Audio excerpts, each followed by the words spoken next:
What's up, everyone? How's it going? I hope you're all doing great, and of course, following the 3H's of the channel. In this video, I have 5 encounters from the deep wilderness that I think you'll find strange and horrifying. So, if that sounds like something you're interested in, pull up a stump with me, and let's get into it. Thank you for watching. So this is a story from back in the army. Now it feels like yesterday, but when the years start coming and start feeling like days, everything feels like yesterday. But anyways, I was a young PFC. I was at JRTC. We were in a pretty shitty mood throughout the unit because only the key leaders were actually getting deployed, but we all had to go. Fort Polk is the muddy, unwiped butthole of America.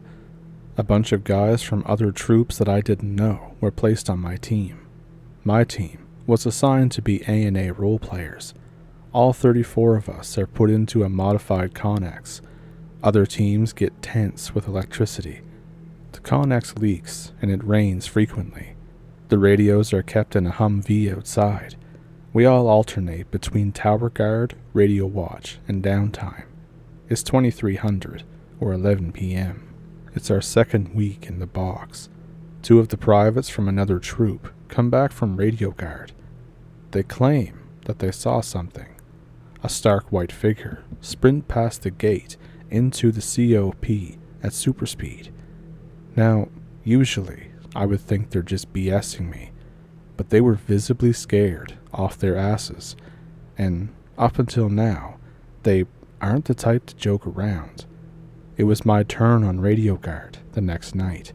I was by myself for 2 hours. I couldn't hear anything but the dull roar of the radio static. I was just staring out the windshield at the gate, trying to stay awake. And then, I see something. The thing that the other guys had spoke of the other night. It was indeed about 7 feet tall, vaguely human-shaped, and just sprinted past the gate. It was too fast, and it was too dark to see much detail, but it looked muscular. I clutched the F out of my rifle as if my blanks are going to save me. My heart rate is accelerated for the rest of the shift, which was only about 45 minutes, but felt like 45 hours. I run my ass inside and wake up the next guard. I couldn't sleep. I convinced my squad leader to come with me to look for tracks in the morning. At some point after my shift, it poured rain, so we didn't really find much of anything. After it was all said and done, I told myself that I would never, ever return to the state of Louisiana. So back when I was 14 years old, I was living in Florida with my parents. I had the great idea to camp in my backyard. This backyard connects to this huge forested area. And then, at some point, there's a big swamp that's deeper in the forest. We were directly outside of my house, just in front of the forest, so kind of at the border of the property line, right where the ferns and bushes start to get thick. My cousin was with me. He's 12. We were laughing and having a great time in the tent.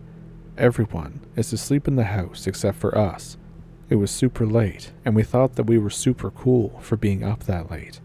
As we're laughing and carrying on, we suddenly hear this ungodly howl or roar or screech just outside the tent.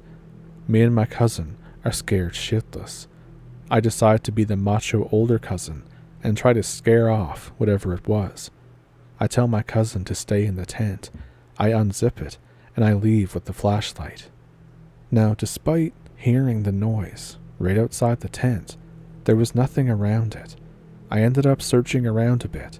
I was kind of gingerly walking through the forest as quietly as I could, with the flashlight shining all around. Eventually, I stumble upon a carcass. It's an animal. It's so mangled and torn apart that I can't even tell what it was. Possibly a deer, but there's blood everywhere.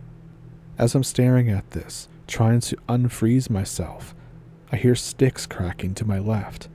I shine my light over to see what it was, and what I see is this giant furry thing. A creature, all black, with the exception of the blood all over its fur. I absolutely take off running out of there before I could even get a good look at what it was. I break out into a sprint toward my tent. I'm running through spider webs and bushes and everything else. I can hear this creature chasing me while growling. I yell to my cousin, "Get the F out of the tent and get inside, now." My cousin turns into a track star and sprints into the house faster than I ever thought he could run. And then he made an error that was almost fatal. He closed the door behind him. The adrenaline was coursing through me. I was trying to open the door. I could hear the creature's breathing start to slow down as if it had caught me. But I open the door and I get inside. When I look out through a window, all I can see is blackness. Me and my cousin go cry in my room while I explain what happened. My dad comes into my room, super mad because I woke him and everyone up with all the noise. I explain what happened. He says, "It's just your imagination. Go to sleep." Me and my cousin watch cartoons for most of the night until we pass out. The next morning, we go outside. We find our tent has been ripped to shreds and dragged halfway into the woods. We clean it up the best we can and never camp again.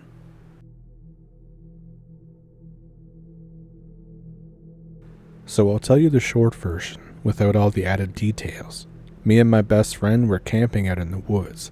We brought rifles for shooting cans and just general jackassery. It was the evening of the second day when all this happened. We were blasting Jimmy Castor and drinking wild turkey. During all the fun, my friend says he sees something in the woods. I tell him it's probably a raccoon after he describes it. I say to chill out. He shrugs and then goes back to cooking dinner. A little while later, he sees it again.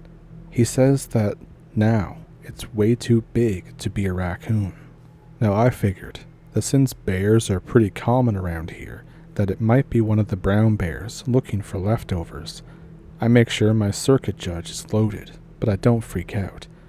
My friend is puzzled, but chills out. Now, up until this point, nothing much else happened. The rest of the day, the afternoon, the evening was fine, was fun, great even. But when it's much later, the fire is burning low. We hear this guttural growl in the woods. We grab our rifles and scan the trees. My friend says that he can see the thing again, but what I see is a very tall shadow that must be about 7 or 8 feet off the ground. And then, either it opens its eyes, or its eyes somehow started reflecting light. They were also way off the ground, white, reflective, staring directly at us. For some reason, my brain was still telling me that it was a bear, that it was just a bear that was standing up on its hind legs. So we yell and throw stuff at it to scare it off. And then the thing pauses and lets out this blood-freezing howl. And my illusion that it was a bear is completely shattered. I hear it crashing through the woods toward us. My friend and I open fire at it. We discharge about 8 or 10 rounds before the thing even reaches the edge of the sight. Most of the bullets hit center mass, but it does nothing. It just makes the thing angry. It roars again. The fire goes completely out with a hiss. My friend and I are now running for our lives down the trail. We empty our rifles at the thing, shooting in the general direction, but the thing doesn't care. The more we run, the closer we get to a parking lot, and we notice that the thing is beginning to lag behind, almost on purpose. There's lights there, and other people. The thing stops, howls again, and then turns and lumbers off into the forest. But this time, it's not like one of those stories where it's just us that hears it, and there's nobody else in the lot. Everyone there also heard it as well. Most of the people hurriedly packed up their stuff and took off out of there like a bat out of hell. But a bunch of friendly rednecks basically said, Yep, you get that stuff around here. They calm us down and offer us to stay in their camper for the night. The next morning, we go back to our site to try and get our stuff, but everything is trashed. We pack up whatever we can salvage, including the stuff we had to throw away. We probably break some kind of speed record going back down the trail. We tell the ranger, who's this old Native American guy, that there's a dangerous animal in the woods. We describe what we encountered. The ranger tells us not to worry about it, and then turns and yells at us for disturbing the wildlife and shooting at animals. Tells us that we're banned from the park, which is fine with us, as if we'd ever go back there without a tank.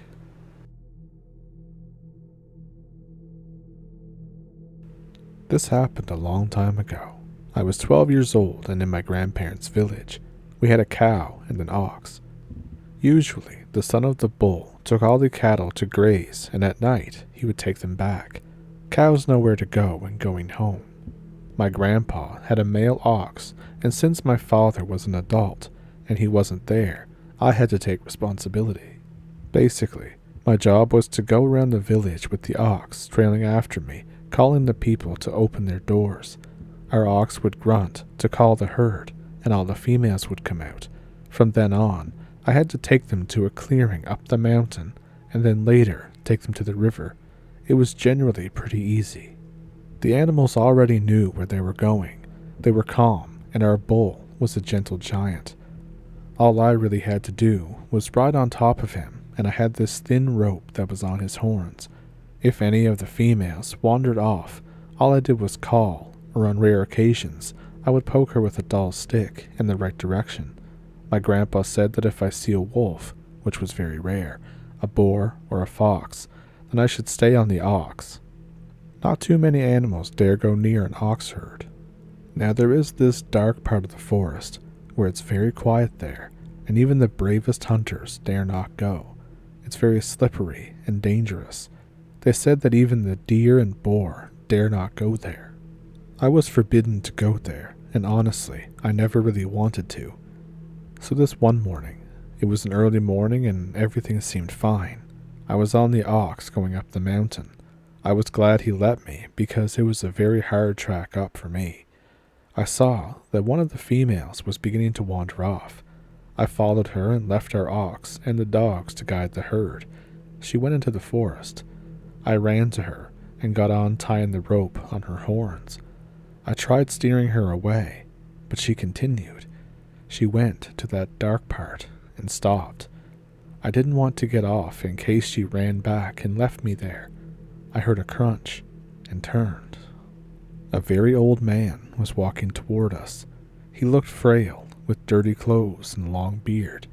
I was scared, so I laid on the ox, clinging to her, not wanting to fall off if she ran. Oxen aren't like bulls. They don't jump and kick when scared. They either attack with their horns and trample, or run. I was ready to hold on no matter what she chose. Our oxen don't take kindly to strangers. Before I took them out, I had to go to every house and have the ox owner introduce me to the animal in order for them just to get used to me. That way, they would see that their owner trusts me, and that not only that, the herd leader, our ox, also trusts me. I knew that she would either attack or bolt, but she just stood there. The stranger came up to us and petted her on the head and whispered something that I didn't understand. He looked at me. His eyes were completely white, and then he turned around and left. He just disappeared into the trees. Suddenly, the female grunted as if it had just woken up. Our male makes that noise every morning, and bolted the way we came. We found the herd. I quickly got on our ox and yelled water. He knew that command and went down toward the river. There were houses there, and it was closer than home. I barged in one of the houses and tried to explain what happened. The couple stayed there with me and sent their daughter to call my grandpa. I couldn't sleep for days, remembering those haunting white eyes. My grandparents didn't let me leave the house for the garden, and I wasn't even allowed near the trees. Later on, I learned that they were protecting me from something, a lesnik, a forest spirit that can take the form of a man, an owl, or a wolf. It hates when people go into its part of the woods, and it will kidnap you. I later learned that the ox which took me there, that he touched, had fallen ill and died mysteriously. It sometimes stays in the trees as an owl looking for the offender, looking for who trespassed on their part of the woods. For years, when I went to my grandparents, they wouldn't let me be alone, not just outside, but inside too. I'm never going into those woods ever again.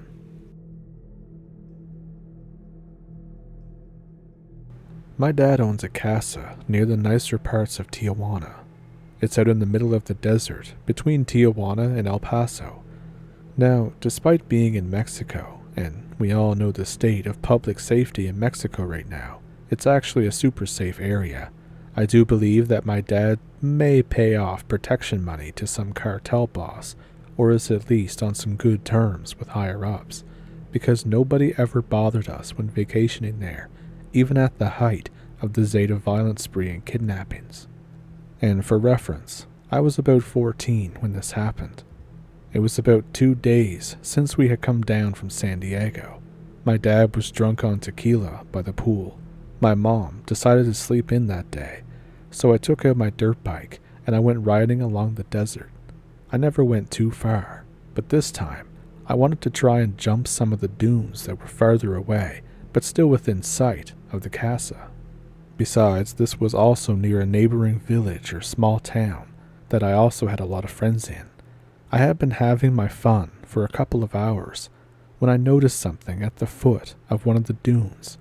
It was an old lady in a white floral dress.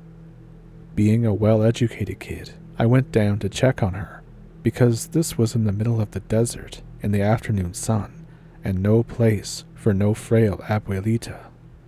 So I approach her, I call out to her. She immediately turned to me with the widest, creepiest grin I've ever seen. We chatted for a bit. I just wanted to know if she was okay to be sitting out here in the sun for seemingly no reason. But the lady kept dodging my questions and just calling me mijo and saying how healthy I looked in your usual grandma stuff. Since I thought that she may be senile at this point, I wanted to head back home. But now, abuelita had hooked her arm right through mine and was trying to turn me around in some unspecified direction, telling me that she was going to fix me some snacks. It hits me out of nowhere like a brick wall that I realize that abuelita here is dragging me toward a shack. I'm thinking, where did this shack come from? I'm positive it was not there when I rode in earlier. I didn't see it anywhere. In fact, I was absolutely positive that I rode through that exact area that the shack now was. So I tried to wrench myself free, but I couldn't. I told her to let me go, to which she kept saying, "Come, come," over and over again in a monotone voice. When we got to about 30 feet away from the shack entrance, I was finally able to pull my arm free and book it to the bike. I ran maybe about 100 feet to where the bike was. I actually sprinted. I was thinking that this was going to be some cartel shit, and that I was basically going to end up in the desert without a liver. I jump on the dirt bike, and as I turn to look, this woman is coming at me really fast. Not running, but she was stupidly fast. Her head was down, and the cane was still in front of her, and when I say fast, I mean she was closing some distance. I noticed that she was also not speaking anymore. Instead, she was now making a low hissing noise, so I sped off out of that place and left. When I reached the casa, I decided to turn back, and since I had lost sight of abuelita, I was going to try and do a wide circle around the area to see what was what. After all, how the hell is some old Mexican lady going to hope to run after a bike? I was doing a wide circle around the dunes, coming around a curve that would soon show me the shack that she tried to drag me to. When the area came into view, the shack was gone. It had disappeared. Nada. Missing. It just wasn't there. I was scratching my head. I turned my head to the side only to see the same woman just dead sprinting in my direction from the desert that was empty just a second ago. I felt like the Ghost Rider legging it out of there as fast as I could on my little dirt bike. I was literally so damn afraid that I didn't even return to the casa. It was in the same desert after all. I rode all the way down to the villa to a bar that my dad used to frequent and used the phone to both call my dad and La Policia. As you can imagine, La Policia never bothered to show up, which, looking back, basically it was a teenager calling about a weird old lady in the desert who is gonna come. My dad showed up 2 hours later, hungover, not to pick me up, but to keep on drinking. On the bright side, the bouncers, Charuto and Oso, were sympathetic to me and told me that there are still people in Mexico that believe in Las Brujas, witches, and occult powers. It was in their culture, and while they couldn't decide whether they themselves believed it or not, they explained that there was in fact a local legend about a bruja who lived out in the desert who would fetch children and teenagers. She would torture them and harvest their organs. Oso himself said that he had seen a lot of weird stuff out in the desert and in the wilderness. He told me to avoid those areas until I had become an hombre, for which brujas had no interest in besides trying to seduce.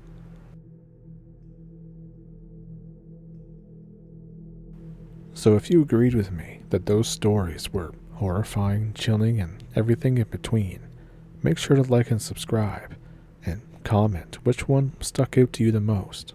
And as always, if you have an encounter of your own that you would like to send in to the channel, there's an email in the description below that you can send it to if you'd like to. Also down there, if you want to support the channel a little bit more, is a link to a PayPal and a Patreon. And here on YouTube, there are super thanks and memberships. So, with all of that, I hope you'll stick around for future videos, and thank you for pulling up a stump for this video. I'll see you in the next one. Have a good week.